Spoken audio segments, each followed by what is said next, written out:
So ngayon, pagpatuloy na natin. So from nothing to something, from something to nothing. nothing, oo. As in zero ka talaga. Yung sasakyan mo, nabenta mo lahat. Nabenta, balik ako sa bahay ko. Sa bahay ng nanay ko, tsaka tatay ko. Ayun na naman. Ano nang sabi ng tatay mo? Ayun, no, so nung bumalik ako doon, syempre, talunan ka di ba?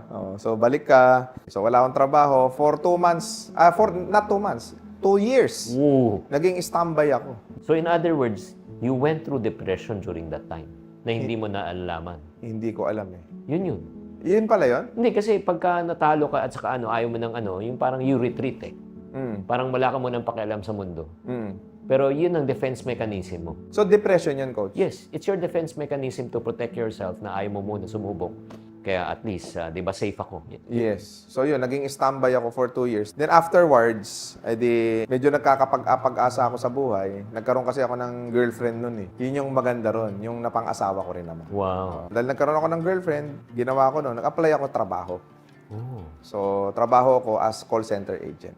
Si Boss RDR, nag-call center agent. Oo, sa One San Miguel Building Data Track. Oh, yun ang pangalan ng company. Anong taon? 2007 hanggang 2009. 2 years. Mm. Hindi ba ano yan? Parang ito lang sa atin lang at saka mga nakikinig at nanonood. Hindi ba humbling yan?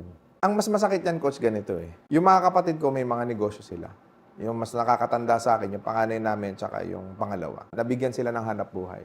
Ako, dahil ganun ako, trabaho ko sa sa call center, hindi ako pagtiwalaan magkaroon ng negosyo.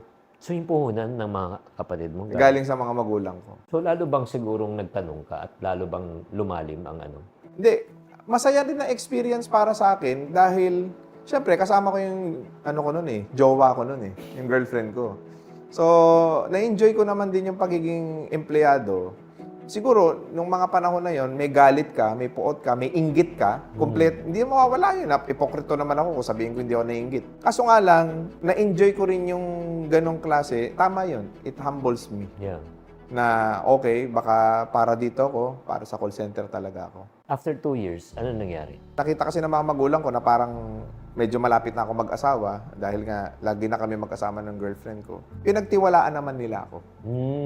Ito, ngayon ko lang ikukwento. Pinagtiwalaan nila ako, nagtinda ako ng itlog sa palengke. So buong angkan namin lahat doon kumita. Yung iba doon yumaman. Sa pagtitinda ng itlog. Pinagtiwalaan ako, pinagtinda ako ng itlog. After ilang buwan, kinuha sa akin yung itlogan. Kasi ako lang sa buong angkan namin ang hindi kumita sa pagtitinda ng itlog.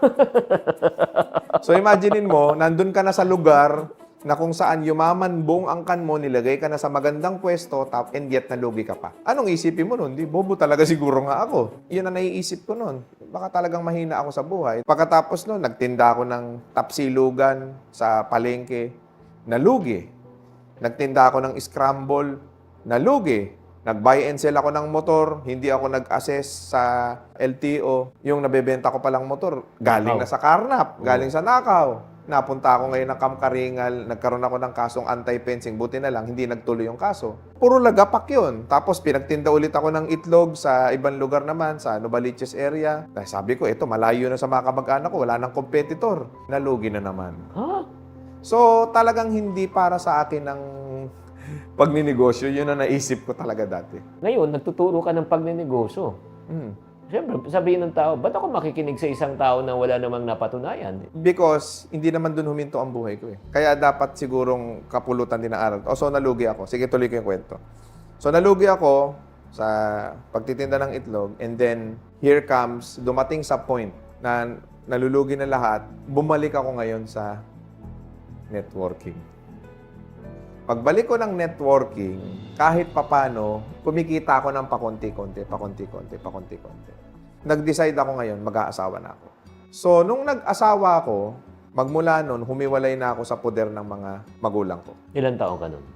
27. Unang naging negosyo namin, ako nasa networking, yung asawa ko nasa call center. Dumating sa point na wala akong kinikita sa networking nun, walang income na pumapasok dahil siyempre nag-uumpisa ka. Yung asawa ko naman, dahil trainee siya, ang sweldo niya nun is less than 10,000. Wow. Ang upa namin sa bahay is 6,000. Namamasahe siya papunta pabalik. Dumarating sa point na halos hindi kami kumakain. Naranasan ko yun. At hindi ako makalapit sa mga magulang ko. Dahil nga, alam ko lalaitin na naman ako. Ang pinakamasakit nito, yung pera namin sa kasal, naubos pa. Naubos na lahat yun, tapos nawalan kami ng pera. Fast forward, nagkasakit yung magulang ng asawa ko. Nauna yung nanay niya. Sumunod yung tatay niya, nagkasakit. Halos sabay. Nung nagkasakit yung nanay nung asawa ko, nasa ospital kami sa public ward. Sa public hospital, meron diyang tinatawag na charity ward. Yun ang hindi ko makakalimutan. Ito magandang kwento to. Sa charity ward, hindi tao ang turing sa inyo doon. Ang turing sa inyo doon, masahol pa sa hayop. Buti pa yung aso pag na-ospital may mag-aalaga. Dito, isang doktor, ang katumbas, 50 o mahigit pa na pasyente. Paano ka maaalagaan? O eto na masakit. Nagkaroon ng komplikasyon yung nanay ng asawa ko. Dadali na namin sa sementeryo. Wala kaming pangpalibing. Eto, mga boss. Buong buhay ng nanay ng asawa ko, umuupa yun. Nung namatay, umuupa pa rin. Umuupa kami ng nicho. Ganon pagka hindi ninyo dinisiplina ang sarili nyo sa pera. Ganon kahirap. Ako, wala akong malapitan. Sumunod naman, 2012 yan lahat. Yung tatay ng asawa ko, ganon din, namatay. Hindi naman sila namatay dahil sa sakit eh. Walang panggamot. Namatay yung nanay at tatay ng asawa ko dahil mahirap sila. Yun ang totoo nun. Kasi stroke, ang daming gumagaling sa stroke. Therapy lang ang kailangan, gamot lang ang kailangan. So kung tatanungin niyo ako kung ang pera ba ay nakakarugtong ng buhay ng tao, nakakarugtong ng buhay ng tao. Yun ang totoo ng buhay. Na kapag ka mahirap ka, basura ka. Yun ang na-realize ko at that moment, at that time. Though meron kang mga taong po pwedeng lapitan, po pwedeng hingan ng tulong, pero dahil ang tingin sa akin is wala akong mararating sa buhay, lahat na lang ng negosyong pinagtiwala sa akin na lugi, lagi akong pinapalaya sa bahay namin. So, tiniis ko na lang. Kumbaga, sige na, ito na yung given ng buhay. Kung ganyan, Raymond, sipagan mo na lang. Galingan mo na lang. Ayoko mangyari sa asawa ko at sa akin at sa magiging anak ko. Yun nangyari sa mga magulang niya. So, paano nagbago ang takbo? Hindi na ako nagpakita sa mga magulang ko ng ilang taon. Talagang dinedicate ko. Kaya yung sipag, yung tiyaga, yung diskarte, yung talino, yung pamamaraan, lahat inaral ko, lahat ginawa ko, and guminhawa ang buhay namin kahit papano. Nagkaroon ako ng resulta. Kaya kung ako tatanungin, si RDR, bakit natuto sa buhay yan? Utang na loob ko to sa industriya ng network marketing. So, anong nangyari sa akin? Kumita. Pero hindi pa doon natatapos yung pagsulit. Grabe talaga, roller coaster talaga ang buhay ko. Ang nangyari naman sa akin noon, doon sa network marketing na pinagtatrabahuan ko, nawala naman ako doon. Because there will come a time that you will realize all your hard works, all your sacrifices, is kailangan may halaga yun, may value yun. So, naghahanap ako ng next level sana sa buhay ko. Unfortunately, instead of mabigyan ng puwang yung gusto ko sanang suggestion and all, tinerminate ako sa kumpanya. Tinanggal ako. Guys, ito naman po, yung tinatawag natin na politics. Sa kumpanya na pinapasukan mo, or if not naman, may partners ka, yun lang, siguro, hindi lang kayo nag-a-agree. So, nangyari, na politika ka. At yun ang pinakamasakit. Di ba, yung pinagtrabahuan mo ng taon, bigla na mawawala na parang bula. So, paano ka nakabangon muli sa ganun? So, at that point, nung na-terminate ako, dito wala na ako ng kabuhayan. Tama. So, nawala lahat ng income ko. Ang pagkakamali ko noon, nakakuha ko ng konting pera, i-denown ko sa condominium. So, denown ko, low down payment. Siyempre, pag denown mo condominium, bare yan eh. Nagpa-interior ka ngayon. So, inayusan ko ngayon. Gumanda naman yung condominium ko. Naguhulog ako ngayon ng 80,000 monthly. Ang nangyari doon is naputol yung income ko dahil tinerminate nga ako. Katatapos lang magawa ng interior ng condominium, kalilipat lang namin doon, isang buwan pa lang, tapos nawalan ka ng income. So, saan mo ngayon kukunin yung 80,000? Inubos ko lahat ng pera ko doon. Nung mga unang mga buwan, nadidiskartehan ko. Bebenta ako ng ganito, alok ako ng ganito, benta ako ng ganito, alok ako ng ganito. So, nabuhay. For a time, bumalik ako sa networking, pero hindi ko na nakikita yung sarili ko doon. Ibang company na naman. Talagang huminto na ako sa networking. So, nung huminto ako sa networking, eto na, naghuhulog ako. Walang regular na kita.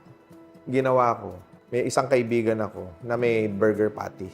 Yung nanay ko naman, merong colored buns. Nagtayo ako ng burger na business. Ito yung maganda. Tayo ako ng burger na business, nung binuksan namin, kumikita, coach. 4 months, 20 branches. 4 months. Ako ang may-ari ng Rainbow Burger. Oh! Yes. Akin yun. So, naging milyonaryo. Kumita. Okay. Eto malupit. Dahil hindi ka nga marunong sa operation naman pagdating sa traditional business. Yung kapartner ko naman, yung binibenta naming patis, yung binibenta namin ng mga sobrang tumaas na yung presyo. Cost of goods. Cost of goods. Kasi nagmahal ang baka, nagmahal ang mga stocks. So, ang nangyari ngayon, hindi na namin masupply ng base doon sa presyo ng menu. So, kailangan namin magtaas ng menu. So, nung nagtaasan na yung menu, doon na nagkalugi-lugi yung negosyo. Wala nang bumibili, nagbi-bleed na kami kada pwesto. At ang masakit niyan, may mga nag-franchise sa amin na hindi kumita. Ginawa namin, nag-part ways kami, close down namin yung negosyo. So, lugi na naman. So, ang tanong, bakit ko pakikinggan si RDR? Mamaya niyo malalaman. Puro lugi yung negosyo pinasa Grabe ko. naman.